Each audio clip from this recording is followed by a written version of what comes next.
I said you need to leave now. Look, right there. I don't care who you claim to be. You're trespassing. I donated $50,000 to this hospital. Turn around. Hands behind your back. What? Now. No, you can't just move. Wait, please.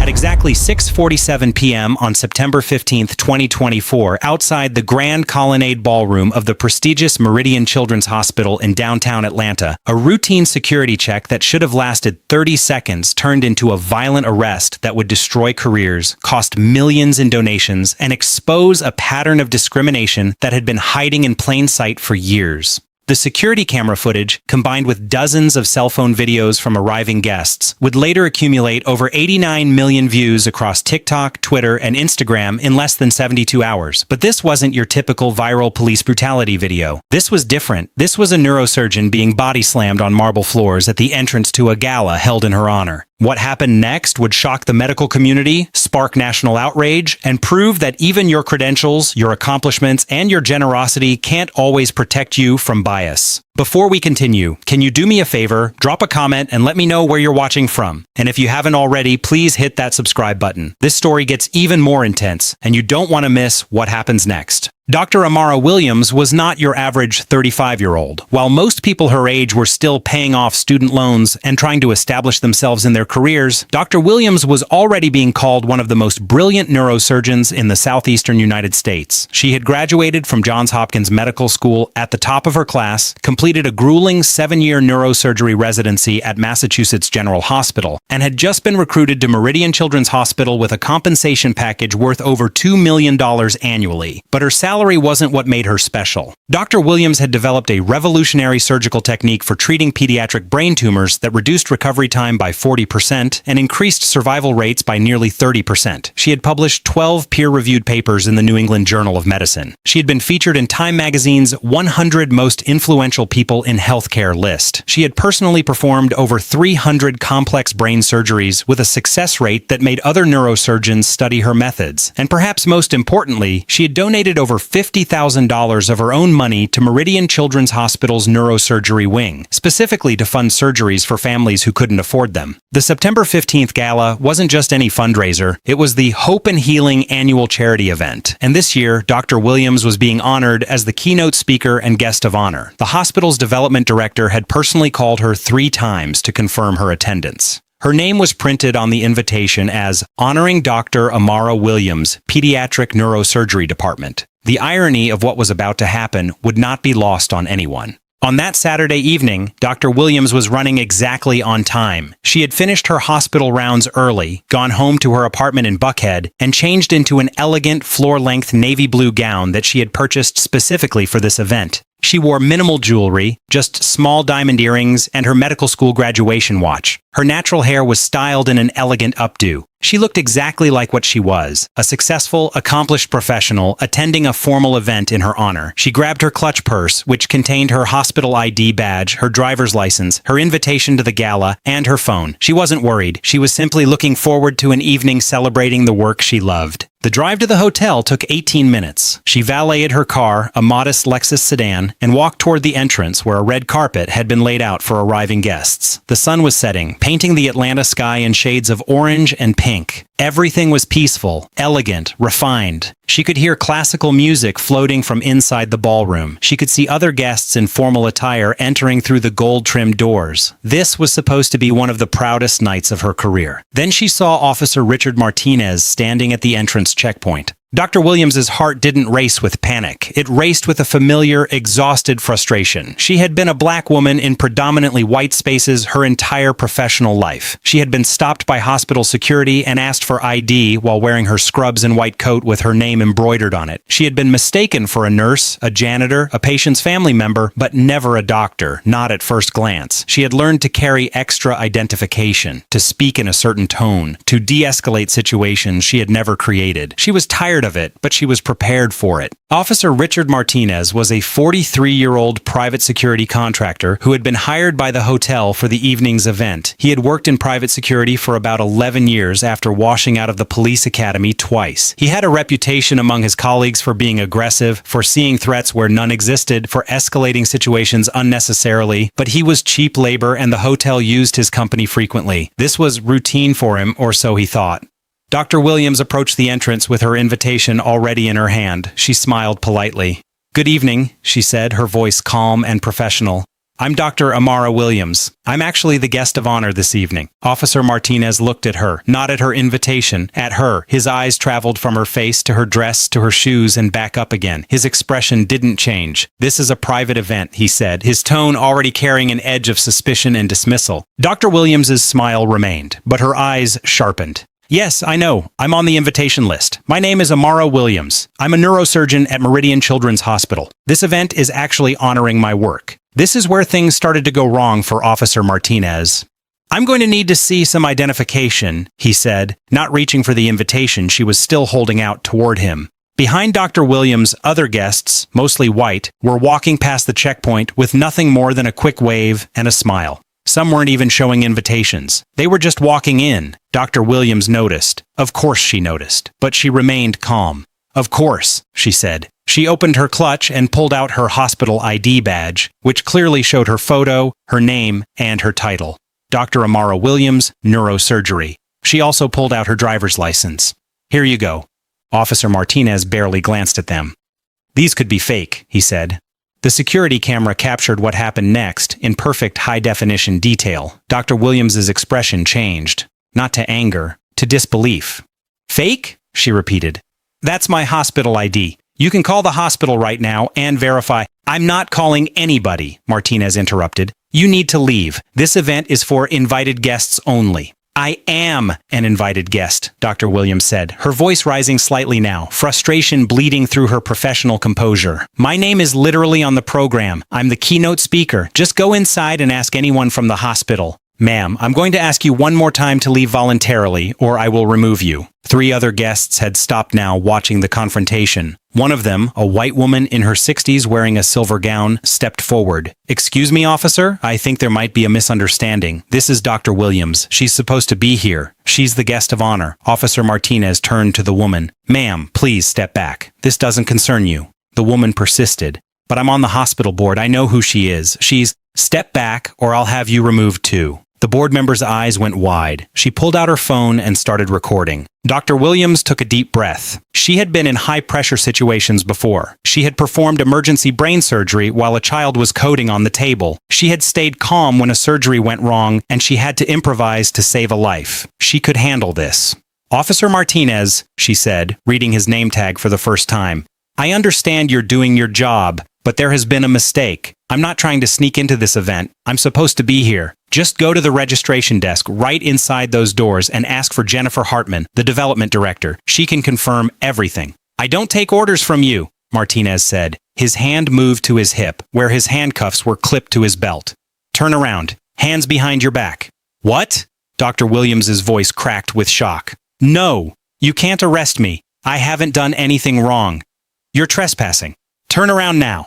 "I'm not trespassing. I have an invitation." This is the moment everything changed. Officer Martinez grabbed Dr. Williams's arm. She instinctively pulled back, not violently, just a reflexive response to being grabbed. Martinez interpreted this as resistance. In one swift motion, he twisted her arm behind her back, kicked her legs out from under her, and body slammed her face first onto the marble floor of the hotel entrance. The sound was sickening, a crack that echoed through the vaulted lobby. Dr. Williams's head hit the floor. Her glasses went flying. Her clutch purse skidded across the marble, and the screaming started. "Oh my God!" someone shouted. "He just slammed her!" "She wasn't doing anything!" another voice yelled. "She was just standing there!" Dr. Williams lay on the floor, dazed, her face pressed against the cold marble. She could taste blood in her mouth. Her shoulder was screaming in pain. She couldn't breathe. Martinez's knee was pressed into her back, his full body weight crushing her ribcage. "Stop resisting!" Martinez shouted, even though Dr. Williams wasn't moving. "I'm not," she gasped. "I can't breathe. Please." Martinez wrenched her arms behind her back and slapped handcuffs on her wrists, tightening them so hard that they cut into her skin. By now, at least 20 people had gathered, and at least a dozen phones were recording from different angles. "Somebody call the police," a man's voice shouted. "Real police, not this rent-a-cop." Inside the ballroom, Jennifer Hartman, the development director, heard the commotion. She rushed to the entrance and stopped dead in her tracks. There, handcuffed and bleeding on the marble floor, was Dr. Amara Williams, the guest of honor, the woman whose face was printed on every program inside the ballroom, the neurosurgeon they were celebrating that evening. "Oh my God," Jennifer whispered. Then louder, "What are you doing? That's Dr. Williams. She's the guest of honor."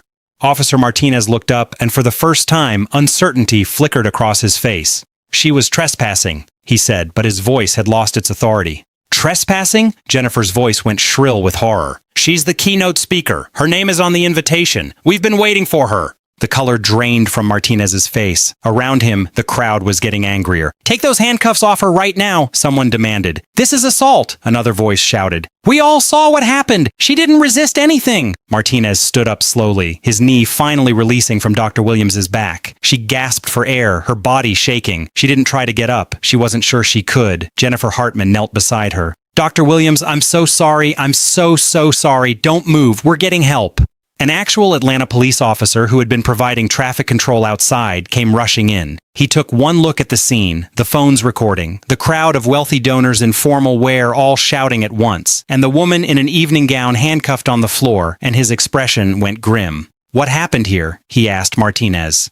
"She was trespassing," Martinez said, but even he didn't sound convinced anymore. "She didn't have proper identification." "She's a doctor at Meridian Children's Hospital," Jennifer interrupted, her voice shaking with fury. "This entire event is honoring her. She had an invitation. She showed him her hospital ID. He body-slammed her for no reason." The Atlanta officer looked at Martinez with barely concealed disgust. "Take those cuffs off her, now." Martinez fumbled with his keys and unlocked the handcuffs. Dr. Williams's wrists were bleeding where the metal had cut into her skin. Her face was swelling. Blood trickled from her nose and the corner of her mouth. Her elegant gown was torn at the shoulder. The paramedics arrived 6 minutes later. Dr. Williams, in a cruel irony, had to instruct them on how to check for a concussion and spinal injury because she was more qualified than they were. "Check my pupils for equal response," she told them, her voice hoarse. "Ask me the date and my name. Check for numbness in my extremities." She was transported to Grady Memorial Hospital, not Meridian Children's Hospital where she worked, because she requested it. She didn't want to see her colleagues like this. She didn't want them to see her like this. The entire encounter had lasted 11 minutes. 11 minutes that would change multiple lives forever. Now,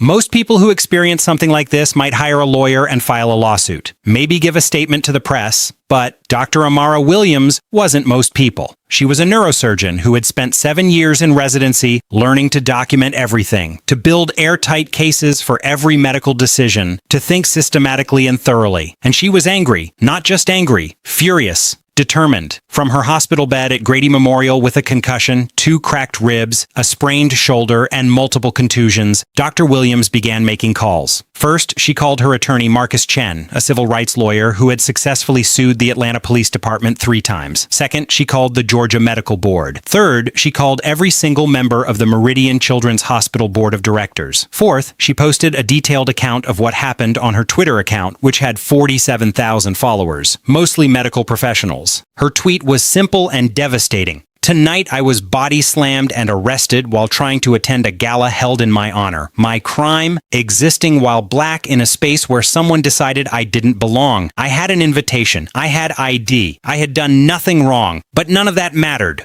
Watch what happens next." She attached 3 videos from different angles, all showing the same thing. Her calmly presenting identification, Officer Martinez ignoring it, her being violently thrown to the ground while offering no resistance. The videos were clear. The audio was clear. Everything was undeniable. The tweet went viral in under 2 hours. By midnight, it had been retweeted 180,000 times. By the next morning, it had been viewed over 15 million times. News outlets picked it up: CNN, MSNBC, Fox News, the Atlanta Journal-Constitution, the Washington Post, the New York Times. Everyone wanted to cover it. But Dr. Williams wasn't done. Her formal complaint to the hotel wasn't just a basic "I was mistreated" letter. It was an 18-page document that detailed every policy violation, every moment of the encounter with timestamps matched to video footage, every witness statement she had already collected, and a comprehensive demand for action. It was thorough, professional, and completely devastating. It was the kind of document that a seasoned civil rights attorney would write. She copied it to the hotel's corporate office, their insurance company, the Georgia Private Security Board, and the media. The hotel received Dr. Williams' complaint on Sunday morning. By Sunday afternoon, Officer Richard Martinez had been terminated from his security company. By Monday morning, the hotel had issued a public apology. But it was too late. The damage was done. This wasn't normal. Usually these complaints take weeks or months just to get a response. But Dr. Williams' documentation was so detailed and so irrefutable that no one could ignore it. The video footage had been viewed by tens of millions of people. The outrage was deafening. Do you think the hotel did enough? Let me know in the comments. Behind the scenes, the investigation revealed something even more disturbing. The hotel's security team had records going back 3 years. Dr. Williams wasn't the first black guest to be stopped, questioned, and harassed by Officer Martinez at hotel events. She was the 7th. The difference was she was the first one with the resources, the platform, and the documentation to fight back effectively. One video showed Martinez stopping a black man in a tuxedo at a different gala, demanding to see his invitation 3 times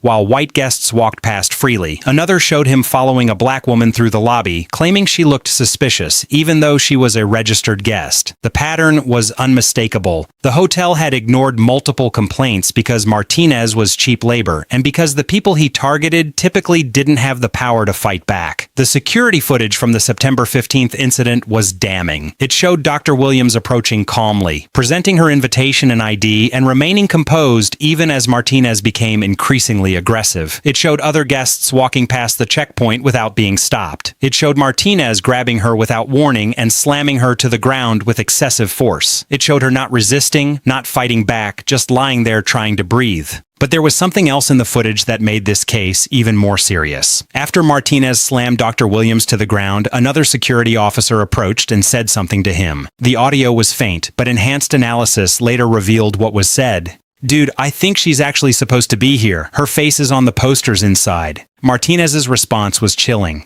"I don't care. She should have been more cooperative." He knew. After he body slammed her, someone told him she was the guest of honor, and his response was that she should have been more cooperative. He had assaulted her, not because he genuinely believed she was trespassing, but because she had dared to question his authority. The investigation took 6 days in total. That's incredibly fast for this type of case. Most civil rights investigations take months or even years. But the evidence was so clear, and Dr. Williams' documentation was so thorough that there wasn't much to investigate. Everything was recorded. Everything was witnessed. Everything was undeniable. The hotel's internal investigation concluded that Officer Martinez had violated multiple policies: failure to properly verify credentials, use of excessive force, discrimination based on racial profiling, and conduct unbecoming of hotel security staff. The security company that employed Martinez also conducted its own investigation and found that he had been the subject of 17 complaints over his 11-year career, including 5 allegations of racial profiling and 3 allegations of excessive force. None of those complaints had resulted in termination because the victims had been ordinary people without resources or platforms. But Dr. Williams was not an ordinary person. She was a prominent neurosurgeon with connections, resources, and a platform, and she was determined to make sure this never happened again. Officer Richard Martinez was terminated from his security company. His private security license was suspended by the Georgia board pending a full disciplinary hearing. The hotel terminated its contract with his security company and issued a public apology to Dr. Williams. But the real consequences were just beginning. When the footage hit the internet, it exploded. News outlets picked it up. Social media shared it millions of times. Civil rights attorneys broke it down frame by frame. Medical schools used it in their diversity and inclusion training as an example of the discrimination that black professionals face. The American Medical Association issued a statement condemning the incident. The National Medical Association, which represents black physicians, called for a federal investigation into racial profiling at private security firms. Some people praised Dr. Williams for standing her ground and demanding accountability. Others criticized her for being too aggressive or not cooperative enough, even though the video clearly showed her remaining calm and compliant. Some said she should have just left and avoided the confrontation. Others said that expecting her to leave when she had every right to be there was exactly the problem. But here's what nobody could deny. Dr. Williams was right about everything. She was invited. She did have proper identification. She did nothing to justify being assaulted, and the only reason she was targeted was because Officer Martinez saw a black woman in an elegant dress and decided she didn't belong. The hospital faced its own reckoning. Within 48 hours of the incident, 12 major donors contacted Meridian Children's Hospital to withdraw their pledges, not small donors, major contributors who had pledged 6- and 7-figure donations over multiple years. Their message was clear. If this is how you protect your own doctors, if this is the kind of event where your guest of honor gets brutalized at the entrance, we want no part of it. The hospital initially tried to distance itself from the incident, releasing a carefully worded statement that expressed sympathy for Dr. Williams while noting that hotel security was not under their control. That statement lasted approximately 4 hours before it was taken down due to public backlash. The board of directors held an emergency meeting and released a new statement, this one unequivocal in its support for Dr. Williams and its condemnation of what happened. But the damage was done. By the end of the first week, Meridian Children's Hospital had lost an estimated $7.3 million in withdrawn pledges. The Hope and Healing Gala, which had been expected to raise $2.1 million that evening, raised less than $400,000 because dozens of attendees left immediately after witnessing Dr. Williams' arrest. The hospital made some significant changes after this incident. They implemented a new policy requiring that all hospital-sponsored events include hospital staff at security checkpoints to verify credentials and prevent misidentification. They created a rapid response protocol for situations where hospital employees or honored guests are mistreated at events. They established a diversity and inclusion committee specifically focused on addressing discrimination and bias in all hospital operations and partnerships. They terminated their relationship with the hotel for future events and implemented strict vetting procedures for any security firms used at hospital functions. Essentially, they made changes that Dr. Williams should never have needed in the first place. After the footage went viral, several other people came forward with complaints about Officer Martinez. A black businessman reported that Martinez had followed him through a hotel parking garage, demanding to know what he was doing there, even though he was a registered guest. A black family reported that Martinez had questioned whether they could afford to eat at the hotel restaurant. A black wedding guest reported that Martinez had accused her of stealing decorations that she had actually helped set up. This wasn't an isolated incident. This was a pattern, and it raises an important question. How many other security officers, police officers, and authority figures are operating with the same biases, targeting people who don't have the resources or platform to fight back? Dr. Amara Williams took a month off from surgery to recover from her injuries. The concussion symptoms lasted 3 weeks. The shoulder sprain required physical therapy. The emotional trauma required therapy of a different kind. But she went on to become an even more prominent voice for civil rights in medicine. She testified before the Georgia State Legislature about racial profiling. She wrote an op-ed for the New England Journal of Medicine about the discrimination that black physicians face. She established a legal defense fund to help other victims of racial profiling who don't have the resources to fight back. She continued her groundbreaking work in pediatric neurosurgery. She continued saving children's lives. She continued being brilliant, but now she also carried the weight of knowing that her credentials, her accomplishments, and her contributions could all be erased in an instant by someone who saw her skin color before anything else. As of now, Officer Richard Martinez no longer works in security. His license was permanently revoked after the disciplinary hearing. He has not issued any public statement or apology. According to public records, he now works in construction. His 11-year career in security ended because of one 11-minute encounter where his biases overpowered his judgment. Here's a question for you. If you were in Dr. Williams' situation, would you have handled it the same way? Would you have pushed back, or would you have just left to avoid the confrontation? Comment below. Let's talk about the bigger picture here. This story isn't just about Amara Williams and Richard Martinez. It's about the persistent assumption that black people don't belong in certain spaces, no matter their credentials or accomplishments. It's about the reality that professional success doesn't shield you from racism. It's about the courage it takes to stand up for yourself when every instinct tells you that resistance will only make things worse. Dr. Williams could have left. She could have walked away to avoid the confrontation. But why should she have? She had an invitation. She had identification. She had every right to be there. The event was literally honoring her contributions. And yet, she was expected to quietly accept being turned away because a security officer decided she looked suspicious. That's not a security issue. That's a racism issue. Most people don't know their rights in detail when dealing with private security or police. And some authority figures count on that ignorance. They count on people being too scared, too uninformed, or too intimidated to question them. But when you encounter someone like Dr. Williams, someone who has the education, the resources, and the courage to fight back, the power dynamic shifts. The uniform doesn't automatically win. Knowledge and documentation become the equalizer. Let's address something that some people brought up when this story went viral. Some commenters online said that Dr. Williams was combative. They said she should have just left when Martinez told her to. They said she escalated the situation by arguing.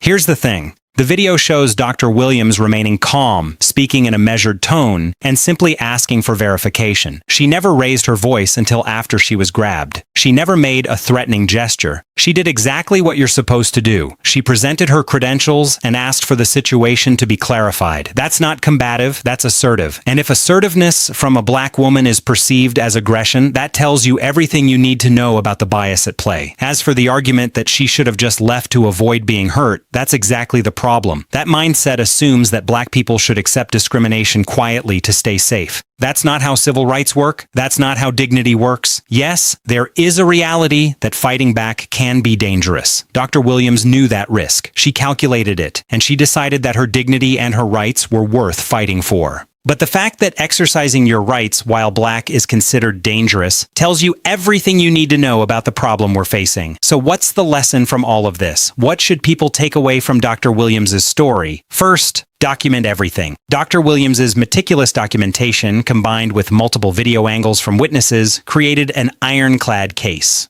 If you experience discrimination, record it, document it, and gather witnesses if possible. Second, know your rights. Understanding what security officers and police can and cannot do legally gives you power in these situations. Dr. Williams knew she had the right to be there, and she insisted on that right. Third, use your platform. Dr. Williams had a significant social media following and professional connections. She used them strategically to amplify her story and demand accountability. Fourth, follow through. Many victims of discrimination accept an apology and move on. Dr. Williams pursued every avenue: legal action, regulatory complaints, media coverage, and institutional change. Her persistence created lasting impact. Fifth, support others. Dr. Williams established a legal defense fund to help people who experience similar discrimination but lack resources. Real change happens when we use our own experiences to protect others. One woman, one encounter, 11 minutes, and millions of dollars in consequences. That's the power of refusing to accept injustice. That's the importance of documentation and persistence. That's what happens when someone with resources and courage decides to fight back, not just for themselves, but for everyone who has been silenced. Final question for you. What's one thing you learned from this story that you didn't know before?